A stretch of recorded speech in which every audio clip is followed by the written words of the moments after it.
Apa yang akan terjadi kalau seandainya Indonesia itu berubah jadi negara yang komunis?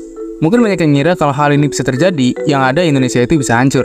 Karena kita bisa lihat contohnya waktu PKI berkuasa di tahun 60-an. Nah, tapi sebenarnya ada negara yang menganut sistem komunis, tapi mereka itu justru jadi negara yang maju, misalnya kayak Tiongkok. Nah, tapi apakah kalau Indonesia ini jadi negara komunis, kita itu bisa lebih maju daripada sekarang? So, di video ini gue mau bahas apa yang akan terjadi kalau seandainya Indonesia itu menganut ideologi komunisme. Dan gue juga akan bahas dampak-dampak yang mungkin lu belum pernah dengar sebelumnya. So, disimak sampai habis. Simpel lagi nih, komunisme itu ideologi yang dicetuskan sama Karl Marx dan Friedrich Engels. Dan ide utamanya adalah menghapus kelas sosial dan membagi kekayaan itu secara merata. Nah, dalam komunisme, semua sumber daya dan alat produksi itu milik masyarakat secara kolektif. Jadi nggak ada tuh yang namanya kepemilikan pribadi atas tanah, pabrik, atau sumber daya utama. Semua orang yang ada di dalam komunisme ini, mereka itu bekerja sesuai kemampuan dan mendapatkan upah sesuai kebutuhan mereka. Sebenarnya di tahun 1960-an, ideologi komunisme di Indonesia itu lagi berada di puncak kejayaannya. Karena kalau kita lihat ya, di masa itu, Partai Komunis Indonesia atau PKI itu mendapatkan suara terbanyak nomor 4 dalam pemilu yang dilaksanakan. Padahal, Partai Komunis Indonesia waktu itu tuh baru bangkit gitu dari pemberontakan 1948. Nah, fakta uniknya, Partai Komunis Indonesia atau PKI adalah salah satu partai komunis terbesar selain Uni Soviet dan Tiongkok. Yang mana PKI ini tuh dulunya punya pengaruh besar gitu di politik Indonesia. Nah, tapi semenjak kejadian G30 PKI, semua itu berubah jadi apa yang kita kenal sampai sekarang. Dan semenjak dari kejadian itulah, komunisme itu dilarang di Indonesia. Nah, tapi lu pernah kepikiran gak sih, apa yang bakal terjadi ya? Seandainya nih ya, komunisme itu bangkit lagi di Indonesia.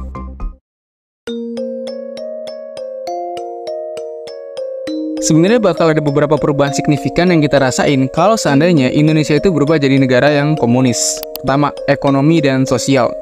Kalau Indonesia jadi komunis, Indonesia bakal punya sistem ekonomi yang terpusat. Jadi sumber daya alam kayak minyak, gas, listrik, semua itu dikelola sama pemerintah. Bahkan coffee shop di pinggir jalan, restoran, atau bahkan Indomaret, semuanya itu bisa hilang. Atau kalaupun ada ya, itu semua jadi milik pemerintah. Jadi di sistem ini tuh nggak ada gitu orang yang secara independen mengumpulkan kekayaan lewat bisnis yang dia bangun. Nah, walaupun di sistem ini tuh nggak ada kesenjangan sosial, tapi sistem ini justru memperhambat perkembangan dan inovasi dalam ekonomi. Karena ini tuh bertentangan gitu sama kapitalisme. Kalau kapitalisme itu kan lu diberi kebebasan untuk menambah kekayaan lewat inovasi yang diciptakan sendiri. Nah, kalau di komunisme, semua alat produksi itu dikuasain sama pemerintah. Jadi otomatis lu tuh nggak bisa menciptakan perkembangan sendiri. Makanya kalau misalnya Indonesia itu jadi komunis, gak akan ada lagi yang namanya sekolah swasta, rumah sakit swasta, perusahaan swasta, dan semuanya milik swasta itu bakal jadi milik pemerintah. Kalau lu sekarang punya tanah atau sawah, ya secara otomatis lahan itu bakal jadi milik pemerintah. Jadi lu bekerja itu bukan untuk menambah kekayaan, tapi untuk kesejahteraan bersama. Nah, tapi walaupun komunisme ini terkesan adil, ada kekurangan dari komunisme ini. Misalnya kalau semua lahan dan alat produksi dikuasai sama pemerintah, mungkin bisa aja kapasitas pemerintah itu nggak bisa menguasai seluruhnya. Jadi yang ada ekonomi negara itu malah bisa berantakan. Kedua, politik dan kebebasan. Kalau kita jadi negara yang komunis, Indonesia mungkin jadi negara yang cuma ada satu partai doang. Memang hal ini jelas membuat Indonesia itu bisa stabil gitu, karena nggak akan ada lagi tuh yang namanya perbedaan pendapat, buzzer, dan kapasnya masing-masing partai. Tapi di satu sisi, kalau Indonesia itu jadi negara yang komunis, lu nggak akan bisa lagi ngekritik pemerintah, karena di sistem ini, ya lu harus nurut gitu sama aturan pemerintah. Dan yang lebih parahnya, justru ini tuh makin memperparah pemerintah untuk korupsi, karena di sistem ini pemerintah itu punya kuasa penuh gitu. Jadi ya, lu nggak bisa berbuat apa-apa. Nah, jadi buat yang nganggap komunis itu enak, ya bisa jadi enak untuk koruptor. 3. Hubungan internasional. Sebagai negara komunis, Indonesia mungkin lebih dekat gitu sama negara-negara komunis lainnya, kayak Tiongkok atau Vietnam. Karena biasanya sesama negara komunis itu ya bakal jadi temenan dekat. Nah, tapi kalau kita pikir lebih dalam lagi, ada sisi lain dari sistem komunis ini. Salah satunya adalah soal kebebasan berekspresi, khususnya dalam hal budaya dan tradisi. Dalam komunisme, kadang-kadang pemerintah cenderung mengontrol banyak aspek kehidupan, termasuk budaya. Bayangin ya, di Indonesia kan ada banyak ya budaya dan tradisi dari berbagai suku dan etnis. Dari tarian tradisional, musik, sampai acara adat. Nah, kalau misalnya ada batasan gitu ya dari pemerintah tentang apa yang boleh dan nggak boleh dalam berekspresi, bisa jadi banyak dari budaya dan tradisi ini yang teracap punah atau budayanya itu berubah sesuai yang pemerintah mau. Tentu kalau hal ini beneran terjadi gitu ya, yang ada ini tuh malah bikin kekayaan budaya kita tuh makin terbatasi, dan nggak bagus juga gitu buat keberagaman kita yang selama ini kita banggakan. Oh iya, selain itu, coba bayangin deh, kalau Indonesia beneran adopsi sistem komunis, pasti keseharian kita tuh semuanya bakal berubah drastis gitu. Mulai dari cara kita bekerja, sistem pendidikan, sampai cara kita mencari hiburan itu semuanya bakal jadi beda banget. Kenapa?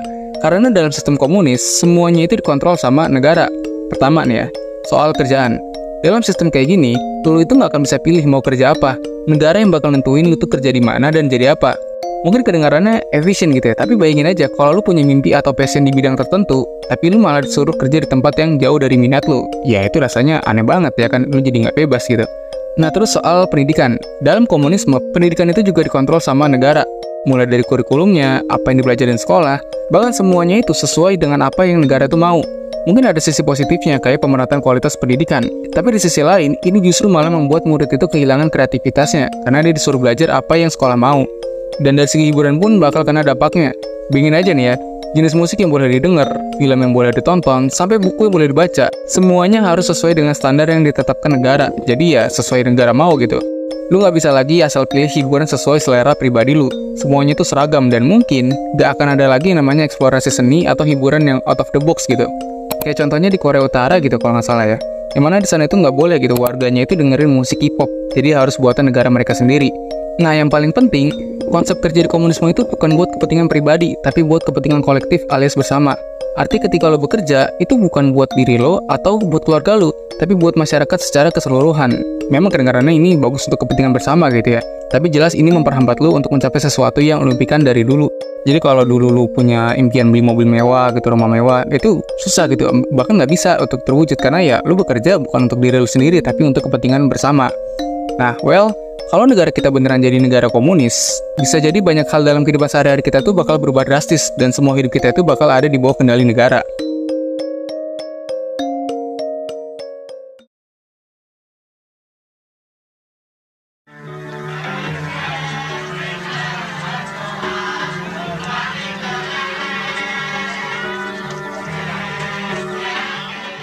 So, apakah Indonesia bakal lebih maju kalau kita jadi negara yang komunis? Kalau gue pribadi sih ya, sebenarnya tuh agak pesimis kalau Indonesia itu bisa lebih maju dengan menganut sistem komunisme. Karena kalau kita lihat contoh negara yang menganut ideologi komunisme, itu nggak ada yang negaranya lebih maju daripada Indonesia selain Cina. Itu pun Cina maju semenjak pasar bebas itu diizinin di beberapa wilayah, alias ketika udah bukan jadi negara komunis murni lagi.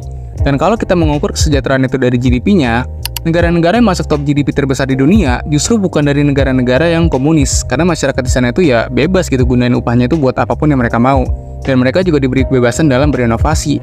Sedangkan kalau kita lihat negara-negara yang menganut ideologi komunisme, kebaikan dari mereka itu justru terbelakang secara GDP. Nah makanya Indonesia itu sebenarnya udah pas banget gitu dengan ideologi yang sekarang, karena kita masih dikasih kebebasan menguasai alat produksi tapi tetap dengan regulasi pemerintah.